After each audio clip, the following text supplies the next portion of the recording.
welcome to SVG-TV News for Tuesday, December 20th, 2016. I am Jennifer Richardson with the details. The fate of the Buckermint Bay Resort employees is still in question, and so too is the outstanding salary payments owed to them. Security Officer Dalwin Coombs said he, along with other employees, are determined not to rest until they get what is owed to them. Last Friday, the power supply at the resort was disconnected due to non-payment of the bills, which reportedly amounted to some 1.6 million EC dollars. All the guests were forced to seek alternative accommodation, and some ultimately left the island to vacation elsewhere. The CEO of the resort, David Ames, who is in England, issued a statement indicating the temporary closure of the resort until mid-spring. Now jobless, Coombs, along with the other employees at the resort, are demanding answers as to when or if they would be paid what is owed to them. Earlier this evening, Coombs said they again visited the Labor Department on Monday, after which they were told that the government is in the process of seeking legal advice on the matter, and they should expect further news by this Friday, December 23rd.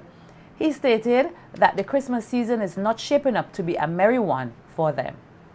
We are very disgruntled because Sunday coming is Christmas, no money, not to buy nothing in the kitchen to eat, and it's very hard. To be honest, persons are angry, and for sure, every time I spoke about it, honestly speaking, I'm getting angry. Yeah, because Christmas is coming, no money, and nobody is saying anything to us whether we would be getting paid, when we would be getting paid. I end up asking the lady at the Labor Department yesterday if she ever wait 3 months, because she's telling us that she's feeling our pain. I told her, I say, you cannot feel our pain when you are not in this situation. I say, if you are in this situation before then, I asked her, well, my co-worker asked her, you ever stay 3 months without getting paid? She said no. So I said to her, well, you cannot feel our pain because you are not in this situation before.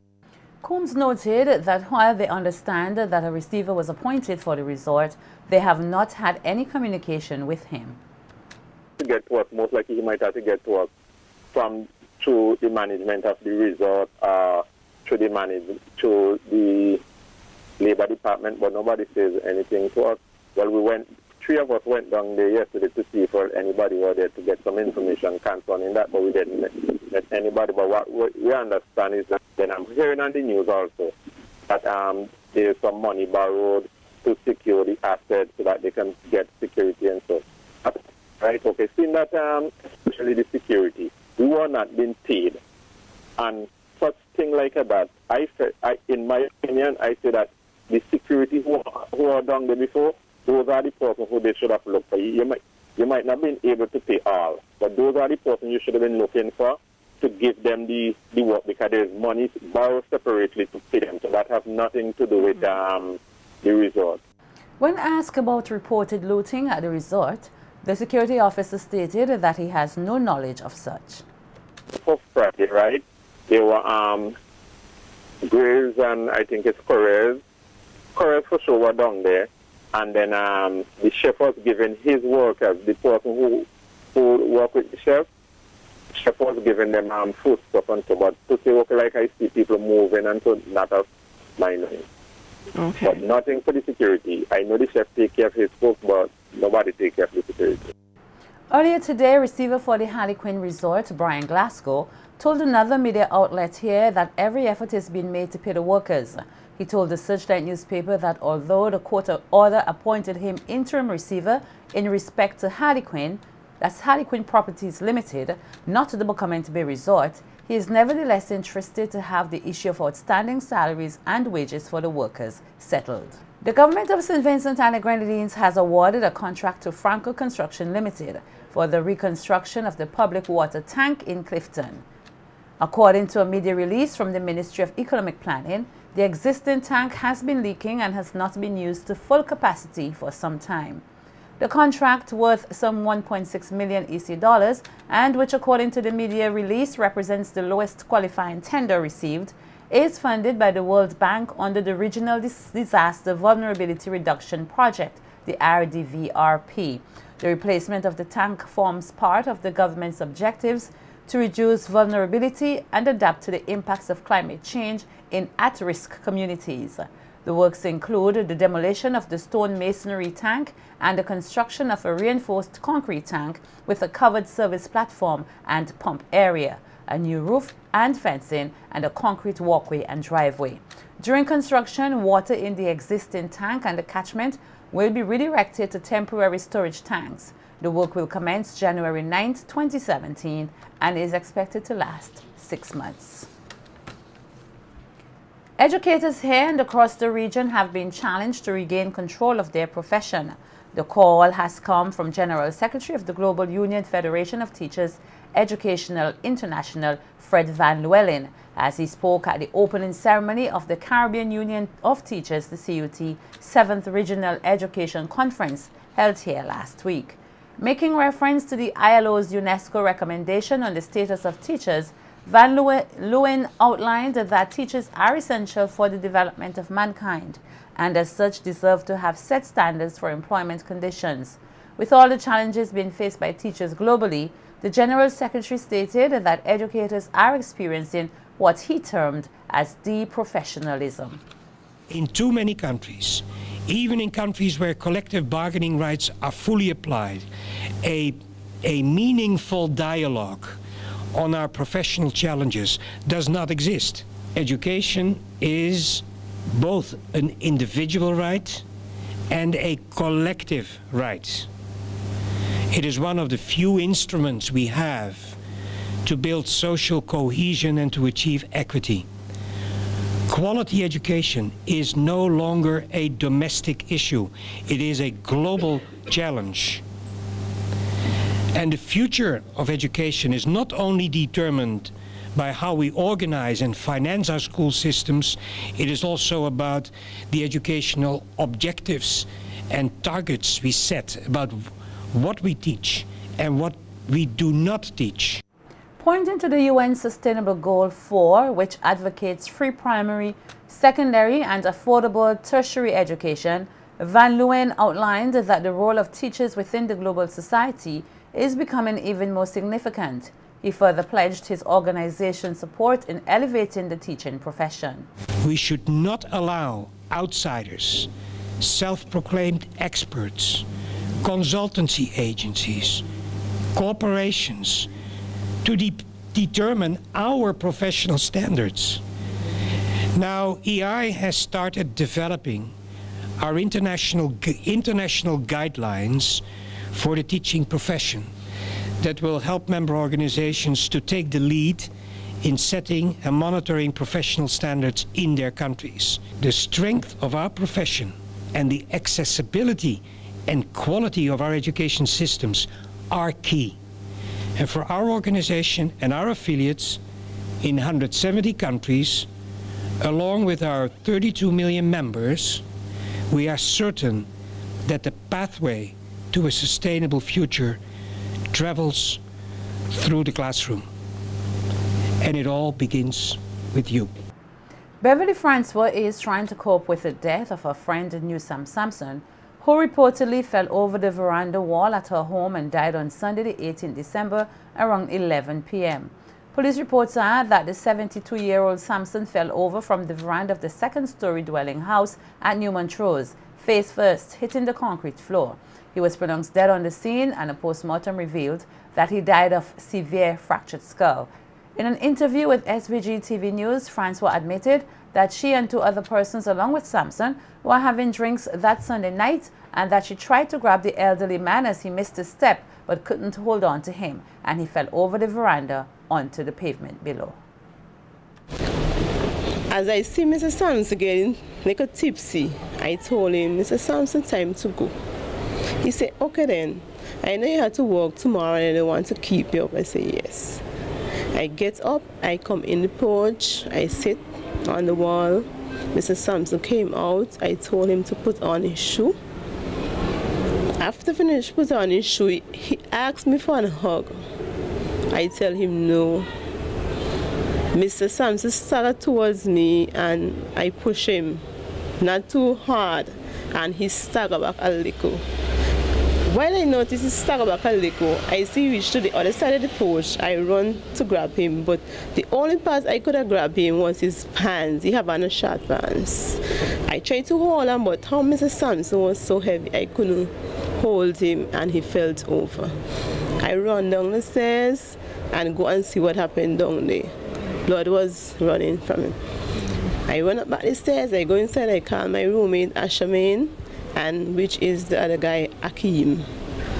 They run outside, we go down there and they was calling Mr. Sampson. Mr. Sampson, we ain't hearing a song. The remorseful Francois, mother of two, who was questioned and held overnight by the police before being released on Monday, admitted that she was terrified by the accident, but knew that she had to tell the truth. Yeah, I tried because I tried to grip him, but I couldn't hold him, so I had to let him go.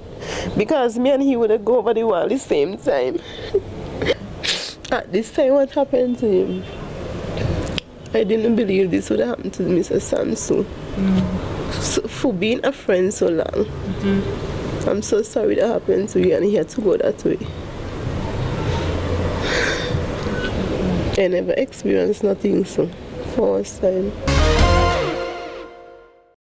As Vincentians partake in the various Christmas celebration activities across the country, an appeal has been made for persons to protect themselves against risky sexual behavior which could lead to them contracting sexually transmitted diseases. The appeal comes from Director of the HIV/AIDS Unit, Firosa Roach, as she spoke with SVG-TV News on measures one can take to keep themselves and partners safe from HIV/AIDS and other STDs.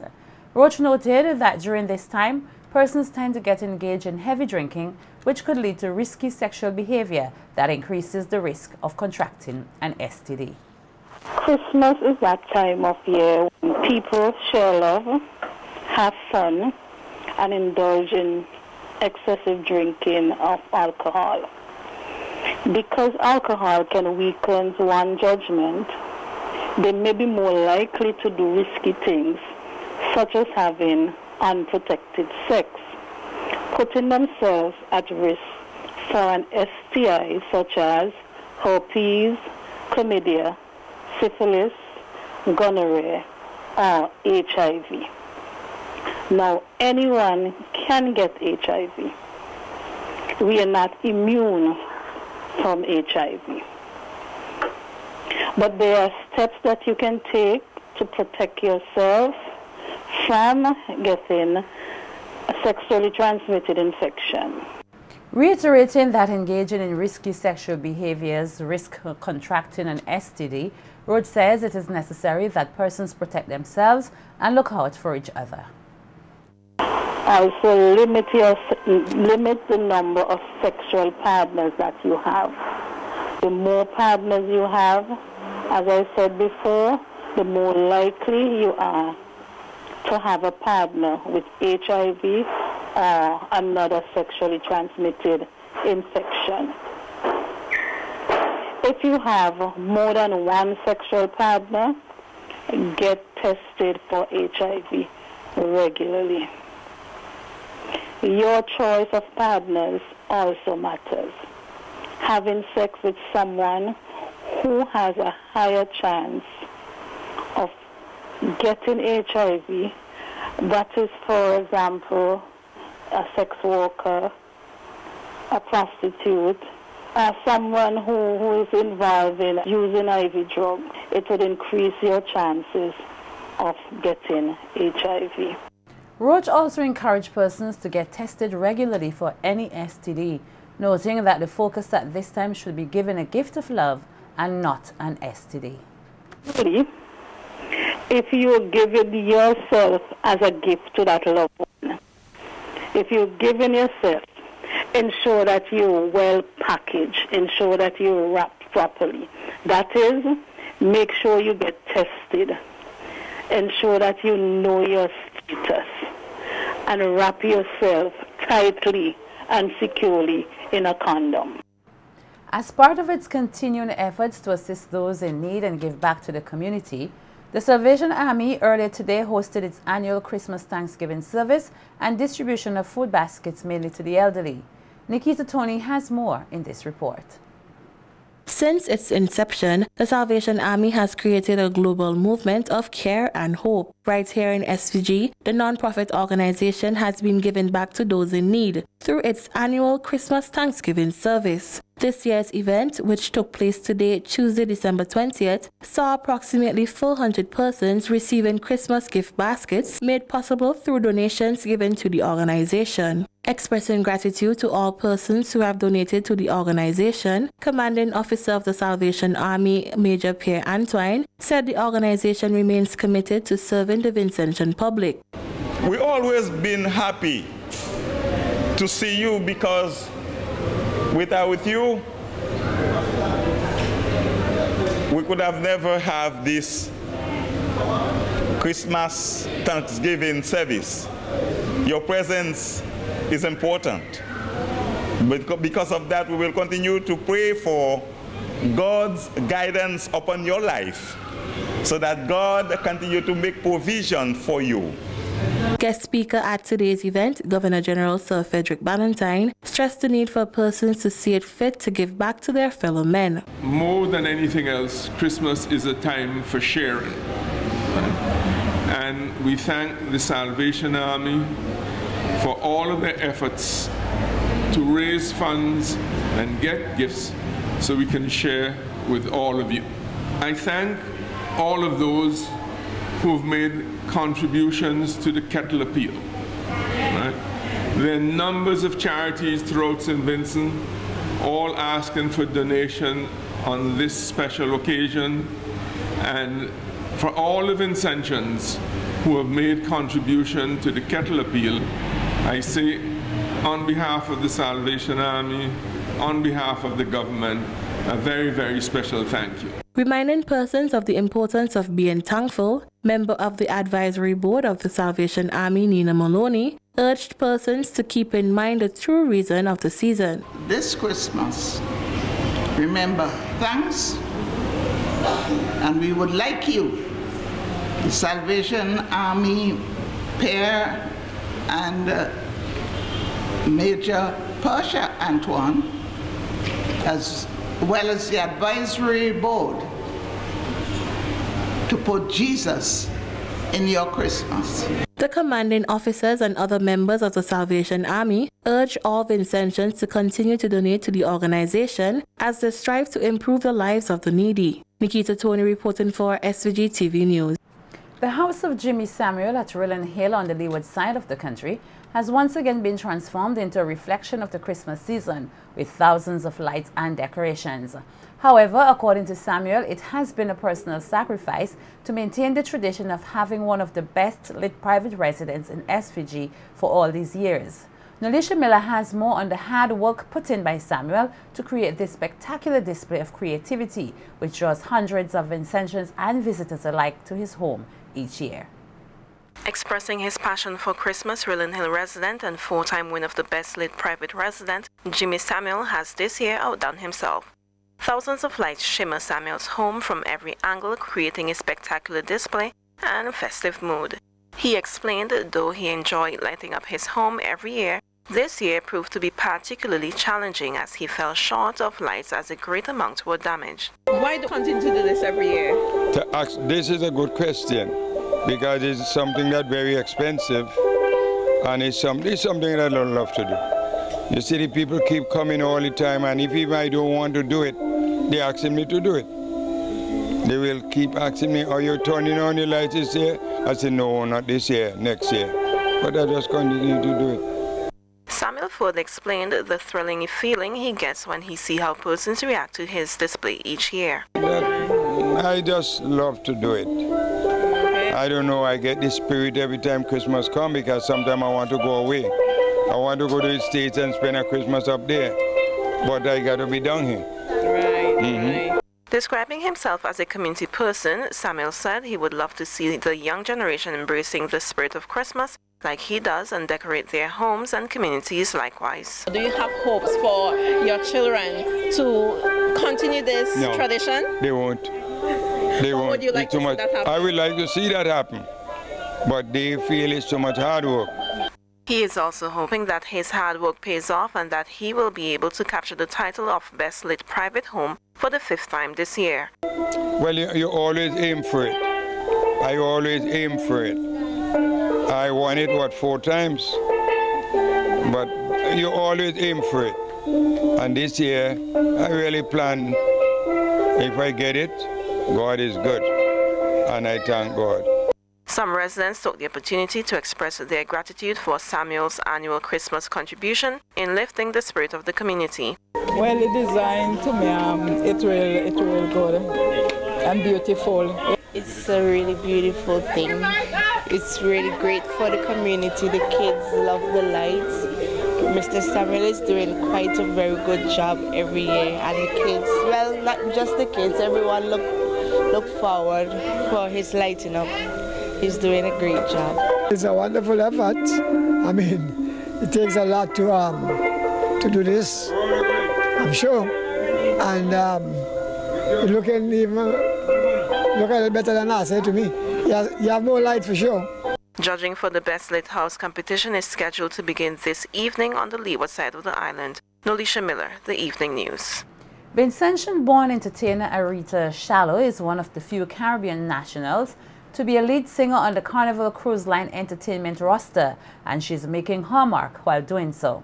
Shallow is here on vacation in her hometown of Layou and was interviewed for SVG-TV's Leadership in Focus program, which will air this Wednesday, the 21st December at 8:30 p.m. The former talented teen, soca artist and teacher at the Bethel High School said she always wanted to use her singing abilities at a higher level and is happy to be living her dream. Shallow explained that when the opportunity came in 2008, she grasped it with both hands, and the adventure has been extraordinary. She also encouraged others to take risks that will eventually improve their lives. For me to break it down more, sometimes I'd be like, oh, have you ever seen like those Las Vegas shows where you have singers out front and then you have dancers in the background and then you do costume changes and all that? Right. That's what I do. So I was lucky, and I said that I was lucky to get this job because I think, if I'm not wrong, I am the first person from the Caribbean, from the islands, to actually get this job with the company. Wow. So yeah, the boss came on board and I sang for him and he was like, oh, I love your voice, I'll pencil you in for such and such ship. And like up to this day, I still pinch myself sometimes because I can't believe that I've gotten to this position. Anything is possible. If you put your mind to it, don't ever let people tell you, oh, you can't do this and that will never happen. That's not for you, because I never thought that I would have been here today. I'm a living proof. I'm a living example that dreams do come true. Shallow said more needs to be done to get the youth engaged in the arts and for their talents to be harnessed during their formative years. More emphasis with the schools, in the school curriculum. There's nothing wrong with having like a school program where you have choirs. I'm not too sure if all schools around the country, if they have choirs, but that really helped for me. I know, like, I always give praises to St. Joseph's Convent because that really paved the way for me. So if we can like implement having school choirs in the schools, that can really go a long way, especially for those young people who are interested in music. I know during carnival time that we usually have like the junior calypso and the junior soca monarch, but that's just like for a period. Then what happens when carnival is finished? What happens after that? We could always have like Christmas programs. Honestly, I miss caroling.